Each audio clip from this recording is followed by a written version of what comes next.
kelas 11 OTKP 1 akan menjelaskan 4 dasar perencanaan tata ruang kantor.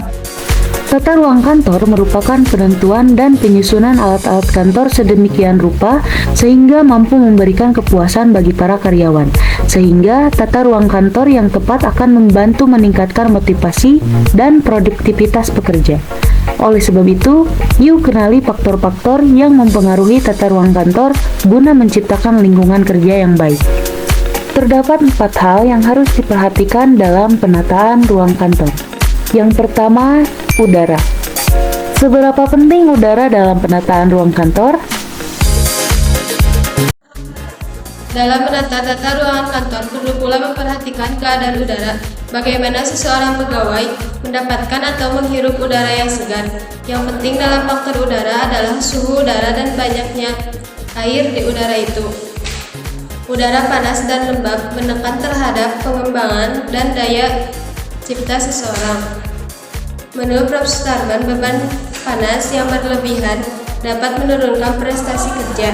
Untuk itu, maka yang paling mendekati kondisi kerja dengan enak bagi pekerja ialah udara dengan suhu 25,6 derajat Celcius. Bagaimana udara dapat mempengaruhi kenyamanan dan kesehatan para karyawan? Pekerjaan kantor lebih bersifat pikiran, sehingga kesegaran udara harus mendapat perhatian. Bila tidak, orang akan lebih mudah pusing dan produktivitasnya menurun. Karena udara yang panas membuat orang mengantuk, cepat lelah, dan kurang bersemangat. Menurut Universitas Department of Labor, kualitas udara dalam ruang menjelaskan bagaimana udara dapat mempengaruhi kesehatan, kenyamanan, dan kemampuan seseorang untuk bekerja. Yang kedua, hal yang harus diperhatikan dalam penataan ruang kantor adalah cahaya. Apa pengaruh standar pencahayaan dalam penataan ruang kantor? Standar pencahayaan di ruang kantor atau tempat kerja sangat berpengaruh bagi produktivitas seorang pekerja.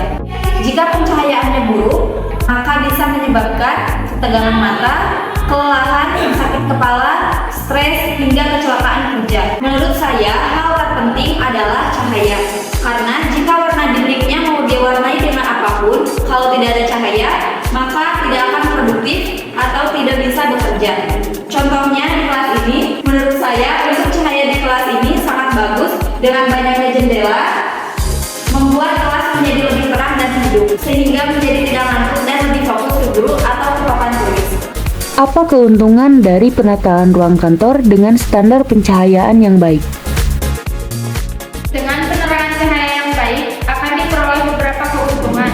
Di antaranya adalah yang pertama, hasil pekerjaan atau produktivitas kerja akan bertambah. Yang kedua, kualitas pekerjaan cenderung lebih baik. Yang ketiga, kesalahan-kesalahan akan berkurang. Yang keempat, semangat kerja pegawai lebih baik. Yang kelima, mengurangi ketegangan dan kelelahan mata. Bagaimana menurut para ahli tentang penataan cahaya di ruang kantor?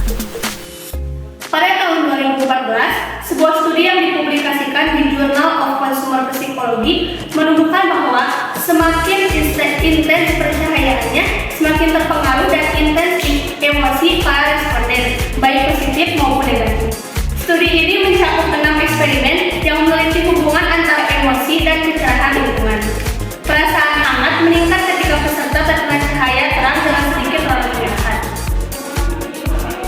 Sensasi kecemasan meningkat ketika cahaya biru mendominasi. Adapun semakin terang cahayanya, semakin kuat emosi para peserta. Intensitas dari warna cahaya mempengaruhi suasana hati seorang. Dilansir dari Catch Daily, saat mendesain ruang, pencahayaan perlu ditangani segera setelah mendesain ruang itu sendiri dan bagaimana ia akan digunakan. Yang ketiga, hal yang harus diperhatikan dalam penataan ruang kantor adalah warna. Seberapa penting warna dalam penataan ruang kantor? Warna merupakan elemen yang dominan. Selain itu, warna juga merupakan aspek yang relatif di kehidupan. Persepsi pada warna akan melibatkan psikologi dan fisiologi pada manusia. Makna dan arti warna yang ada dapat menunjukkan kesan perasaan pada sesuatu. Cahaya, objek, Otak dan mata akan terlibat dalam sensasi dan persepsi yang kompleks. Warna merupakan faktor penting dalam penataan ruang kantor karena warna akan mempengaruhi keadaan jiwa, pikiran, serta perasaan para pegawai. Dengan menggunakan warna yang tepat, maka akan diperoleh beberapa keuntungan. Salah satunya, memelihara kegembiraan, ketenangan, serta perasaan gembira para pegawai.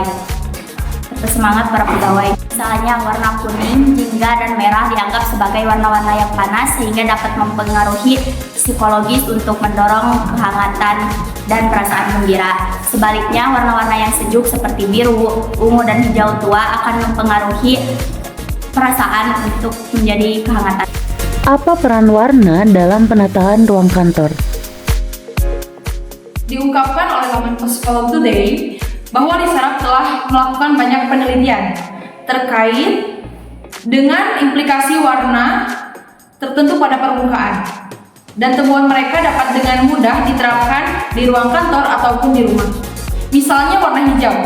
Menurut sains, warna hijau telah dikaitkan dengan peningkatan pemikiran kreatif. Warna hijau pun bermakna natural, kenyamanan, kesuburan, ataupun kedamaian. Warna dalam arsitek juga ternyata dapat meningkatkan kualitas hidup manusia. Warna dalam hal ini memiliki peran informasi, peran kebudayaan, dan bahkan peran keberlangsungan hidup. Apalagi dalam perencanaan tata ruang kantor, sangat berpengaruh sekali terhadap keproduktivitasan pegawai.